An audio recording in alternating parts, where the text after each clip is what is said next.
O ex-ministro da Justiça, Sérgio Moro, se diz pronto para liderar um projeto de país e confirma a pré-candidatura à presidência pelo Podemos. Em um programa da TV Globo, o ex-juiz da Lava Jato ainda revelou que o ex-presidente do Banco Central, Afonso Celso Pastore, faz parte de um grupo reunido por ele para discutir a economia brasileira. Moro classificou o economista como um dos melhores do país e falou ser importante controlar a inflação e o preço dos combustíveis com as políticas econômicas certas. Recentemente, Pastore foi atacado pelo ministro da Economia, Paulo Guedes, que ainda criticou os economistas Henrique Meirelles e Mailson da Nóbrega também.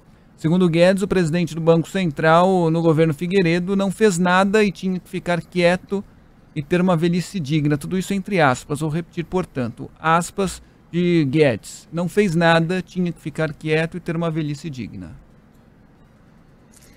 O Paulo Guedes sentiu, e aliás estava até falando na semana passada que foi o Paulo Guedes que articulou a ida do Sérgio Moro para o governo Bolsonaro, já depois de todos aqueles episódios que o petismo tenta trazer à tona, quando na verdade os blogs petistas zombavam do Jair Bolsonaro por ter sido ignorado pelo Sérgio Moro.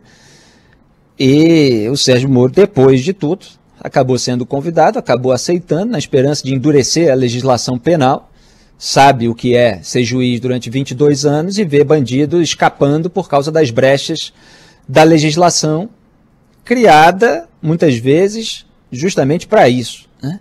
E aí foi tentar endurecer a legislação penal, só que as investigações sobre as rachadinhas familiares, bolsonaristas, elas avançaram. E Jair Bolsonaro não pôde sustentar na prática o discurso que teve em 2018. Então foi sabotando todas as ferramentas de combate à corrupção, ao contrário do que havia prometido. Sérgio Moro foi derrotado uma vez, duas e tal, e explicou, inclusive nessa entrevista, que precisou ficar lá um pouco mais de tempo para evitar uma desidratação ainda maior do pacote anticrime que ele propôs e no qual foram enfiados vários jabutis. E eu apontei um por um na ocasião: a criação da figura do juiz de garantias, a restrição à prisão preventiva, a restrição à delação premiada.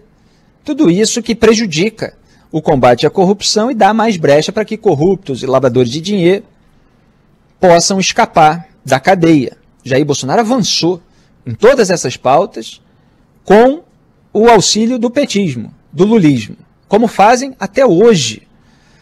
Aliás, houve recentemente a alteração da lei de improbidade administrativa, que foi apelidada a alteração de lei da impunidade, e ontem mesmo, petistas e bolsonaristas votaram juntos pela recriação do Ministério do Trabalho. Os petistas ainda fizeram críticas ao Bolsonaro e tal, pelos seus objetivos, por aquilo que ele tinha feito antes, etc., mas votaram junto. E os bolsonaristas estão aí recriando o Ministério, não por questões da esfera trabalhista, nada. É para fazer toma lá da cá com o Centrão. É para poder acomodar essa turma aí, o Nix Lorenzoni e outros, que eles precisam agradar. E Jair Bolsonaro que prometia que ia reduzir para 15 ministérios, que acabou esse negócio de toma lá da cá e tal, recriou o Ministério das Comunicações para dar para o Centrão, Fábio Faria, e agora recria o Ministério do Trabalho, com apoio dos petistas. Estão juntos, inchando o Estado brasileiro e alimentando aquele cipoal por baixo do qual os corruptos e lavadores de dinheiro escapam da justiça. Então o Sérgio Moro tentou fazer isso. E aí o Bolsonaro foi aniquilando todas essas ferramentas, até interferir na Polícia Federal, e a gente estava falando disso ontem. Já são 18 pessoas que foram punidas ou afastadas por atingir interesses bolsonaristas dentro da Polícia Federal. Isso está acontecendo até hoje. A gente viu o caso mais recente da delegada, chefe lá de uma área, uma diretoria interna que cuida da tramitação dos processos de extradição. Ela tomou a atitude que foi solicitada pelo ministro do STF, Alexandre de Moraes, acatando um pedido de outro núcleo da Polícia Federal, o núcleo comandado pela delegada Denise Ribeiro. E essa outra delegada foi afastada por ter feito aquilo que lhe compete. Foi removida da função, foi punida, enquanto um secretário lá de Justiça, ele tentava retardar, como a imprensa divulgou. Então, o Sérgio Moro estava contando, né, uma parte dessa história na entrevista e anunciou quem é o seu guru econômico nesse momento, como costumam fazer todos os candidatos. E é o Afonso Celso Pastore, que é, como o Sérgio Moro fez no seu discurso de filiação ao Podemos, alguém que descreve o Brasil real. Estou falando sobre aquilo que a pessoa fez, o que a pessoa vai fazer, se uma vez estiver no poder, etc. Eu estou falando sobre aquilo que a pessoa descreve, que acontece no país.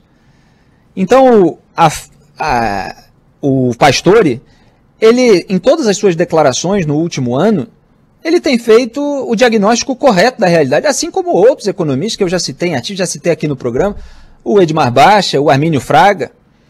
Ele vibra ali mais ou menos nessa linha. Então, você tem, por exemplo, em termos de declaração do Pastore, o Brasil está em frangalhos porque o Bolsonaro está em campanha eleitoral 100% do tempo. Esse governo deveria começar a governar, o que acho que não começou até agora, está em campanha. Há algum tempo eu tenho dito que a tendência do real é ficar fraco, e tem operador de banco que ganha dinheiro em cima disso, que defende para os seus clientes que o real vai se valorizar. O interesse dele é o bônus. O cara engana a si mesmo e depois toma um susto, aí já é tarde.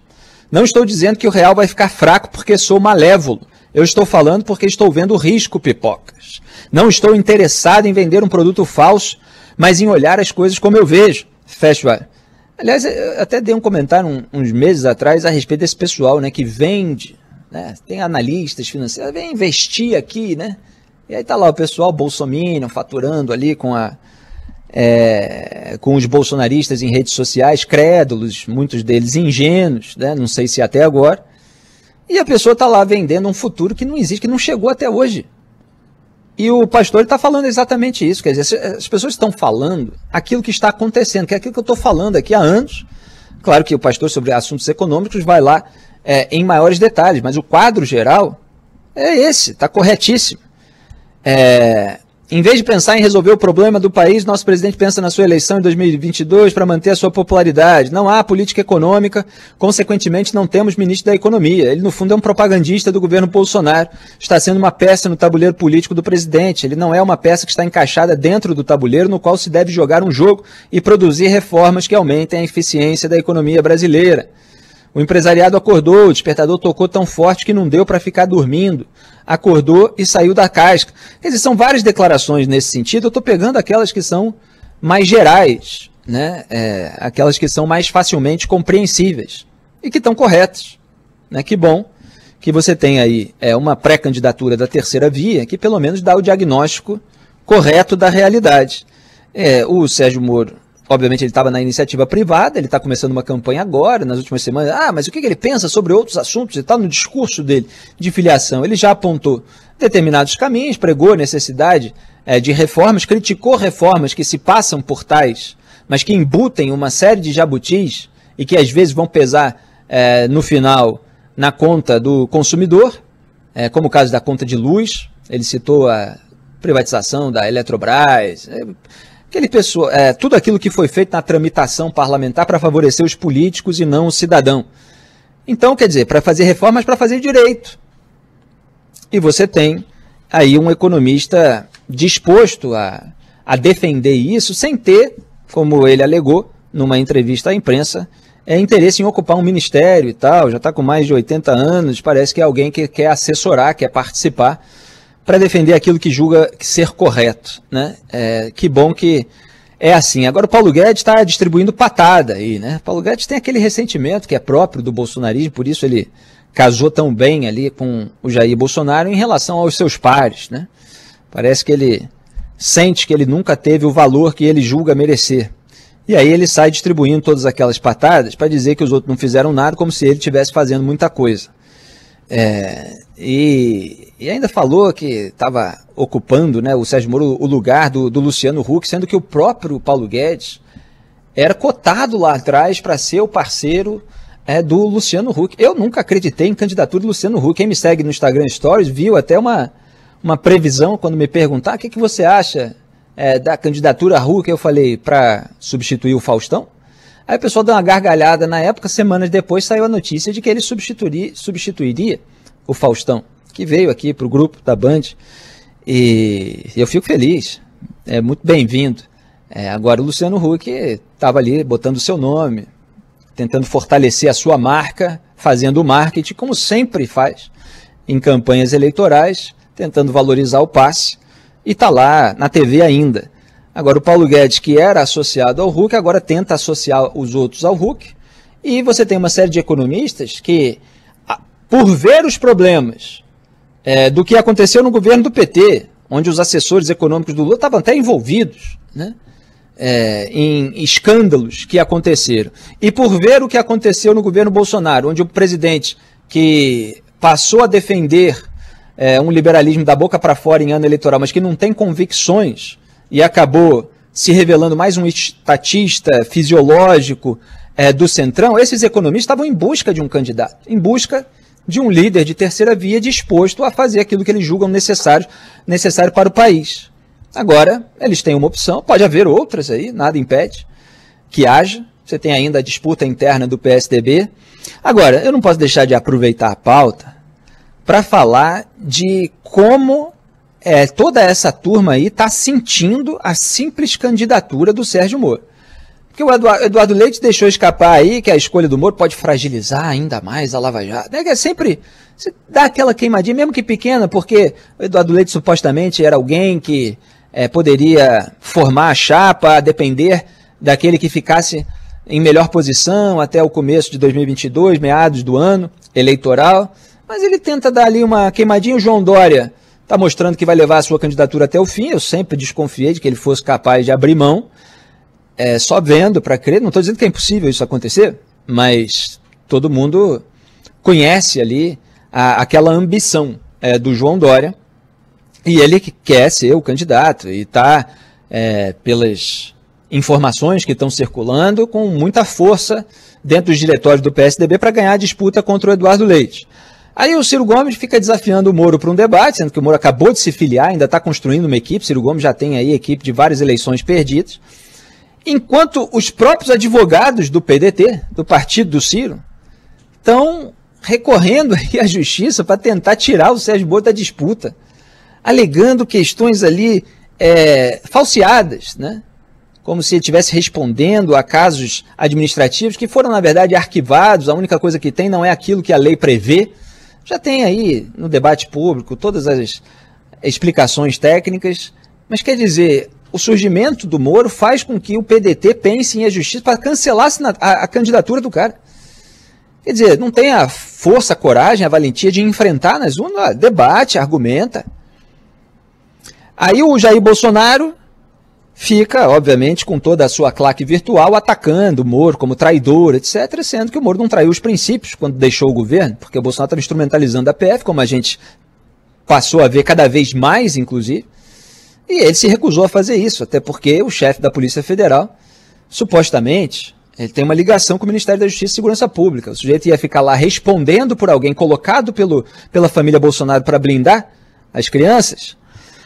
Estou falando aqui ironicamente. O Fernando Haddad está lá também fazendo as suas alegações para que seja cassada a candidatura no Tribunal Superior Eleitoral. E a turma do Gilmar Mendes, como eu disse ontem, junto com Dias Toffoli, com Arthur Lira, lá no fórum do instituto dele em Lisboa, junto com os políticos, que é onde o Gilmar atua, né, embora acuse os outros de fazer a política que ele próprio faz, está lá propondo o semipresidencialismo, que é uma carta que eles estão querendo deixar debaixo da manga para caso a candidatura do Sérgio Moro ganhe força. Porque se for outro que faça o toma lá da cá, tudo como sempre foi e tal, de repente eles esquecem disso. Agora, se for alguém de fora do sistema, aí eles vão tentar dar uma cartada. É o que tudo indica nesse momento, para que o poder fique com Arthur Lira, o primeiro-ministro do Brasil e tal, num esquema diferente em que o Congresso passa a ter mais força, de maneira a escantear quem possa atrapalhar os planos dessa gente levados à prática há tanto tempo. Então, o impacto da candidatura Moro mexeu com todo mundo. E eu reparo, porque eu estou fazendo a análise factual aqui, que muita gente não gosta de fazer porque fica pagando pedágio para essa turma do sistema. Eu não sou amigo de ministro de Tribunal Superior, não sou amigo de político, não sou nada disso. O pessoal fica inventando um monte de coisa em rede social, às vezes pega foto do evento, o cara aparece do outro lado e tal para fingir alguma coisa.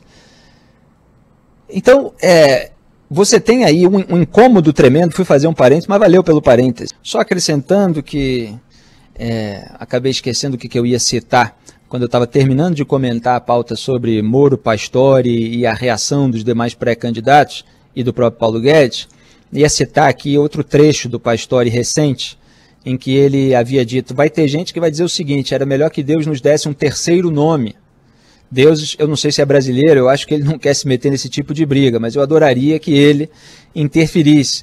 Isso era uma declaração, de certo modo irônica, claro, quando ele estava fazendo críticas e reiterando as suas críticas a Lula e Bolsonaro. Então, como eu falei, assim como Edmar Baixa, assim como Armínio Fraga tem feito, o Pastore também vinha fazendo críticas nesse sentido, de modo que ele assessorar na economia um candidato de terceira via não é surpresa alguma, mas obviamente causa ressentimento em relação àqueles que fazem parte dos grupos políticos que são objeto de crítica.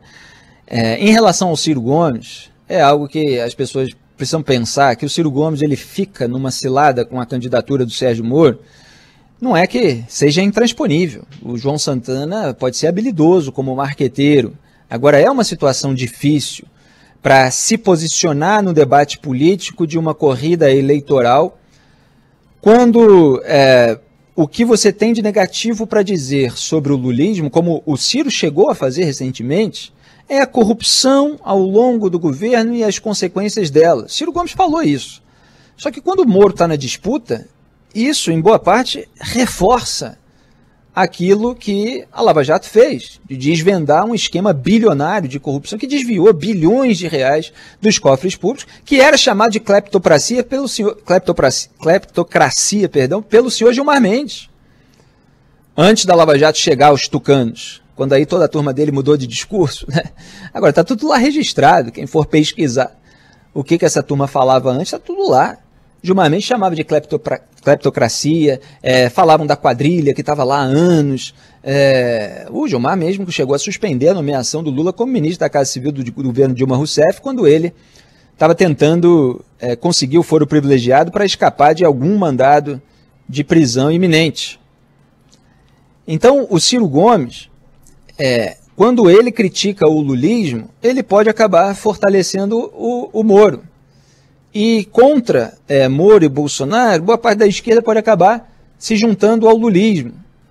E ele muitas vezes, até mais crítico ao Moro e ao Bolsonaro do que ao Lula. E aí o sujeito da esquerda fala, bom, então não é melhor ir até o Lula e tal. Então, assim, ele precisa resolver esse problema de posicionamento dentro da campanha dele. E eu acho que é sintomático que enquanto ele desafia o Moro para um debate, o pessoal do partido dele vai à justiça para tentar impedir o Moro de se candidatar, mostra que eles não sabem direito como resolver essa equação. E agora sim que eu lembrei o quadro geral do que eu queria falar, que era que eu estou vendo uma semelhança em relação ao surgimento e à ascensão do Bolsonaro em 2018, por motivos obviamente completamente diferentes, são circunstâncias diferentes. Mas o que toda essa turma está demonstrando com as suas reações ao Sérgio Moro, e vejam quantas colunas aí estão sendo escritas com títulos que mais parecem tirados assim de panfleto publicitário, de diretório acadêmico, né, de movimento estudantil. O que acontece é uma dificuldade nesse momento de se conter a ascensão de alguém que estava calado, só tomando pauleira no debate público, e agora ressurgiu falando tudo. Reagiu, inclusive, a uma mentira que o PT estava querendo plantar sobre o preço dos combustíveis agora, relacionando com a Lava Jato. Uma coisa completamente anacrônica e absurda, como se, enfim, a Petrobras não tivesse sido saqueada, como ele apontou. Então tem uma dificuldade de desconstrução nesse momento da candidatura do Sérgio Moro. Desse momento, não quer dizer que eles não possam encontrar ali pontos sensíveis em cima dos quais podem produzir efeitos negativos para isso. Mas a sensação que dá é que há pesquisas internas nos partidos para além do monitoramento das redes sociais, porque o monitoramento das redes sociais já é notícia aí na imprensa, está mostrando uma ascensão do Sérgio Moro, principalmente depois da sua cerimônia de filiação ao Podemos. E nas pesquisas internas dos partidos, que eles não divulgam muitas vezes, parece que essa ascensão já está sendo captada, porque as reações estão bastante histéricas. E, de certa forma, é divertido de assistir a esse momento em que o tabuleiro é bagunçado, porque estava tudo muito paradão, muito imóvel, muito inerte, muito certinho, tudo caminhando para determinado duelo, para derrota daqueles que sempre perdem e tal, e agora tem uma confusão aí com a qual todo mundo está tendo que lidar. Eu queria registrar uma declaração que o ex-presidente Michel Temer acabou de dar a uma emissora de TV, abro aspas, sou muito apegado ao sistema normativo, cumpro rigorosamente o que vem na Constituição e o que vem depois. Moro e Dallagnol têm direito de se candidatar, não há impedimento jurídico. Pode haver crítica de natureza política, mas direito a se candidatarem eles têm, senão iríamos negar o sistema normativo, eles têm total direito de se candidatar. Fecha o aspas, está aí o ex-presidente Michel Temer dizendo o óbvio. Alguém na arena política precisa se limpar de qualquer tipo de ressentimento e ter a civilidade de dizer aquilo que é o óbvio, aquilo que é um fato. Agora o resto é esse joguinho sujo que só tende a aumentar por aí. Quer fazer o confronto na arena política? Isso é legítimo, obviamente. Vamos zelar para que as verdades sejam ditos, para que os fatos sejam expostos para além de toda a propaganda. Agora, querer melar a candidatura é coisa realmente de quinta categoria. Muito bem, o Salve Salve Band News volta amanhã às 4 da tarde. Estarei aqui com o Fábio França nessa quinta-feira, 18 de novembro. Aguardo vocês. Muito obrigado a todos, um grande abraço, tchau. Valeu.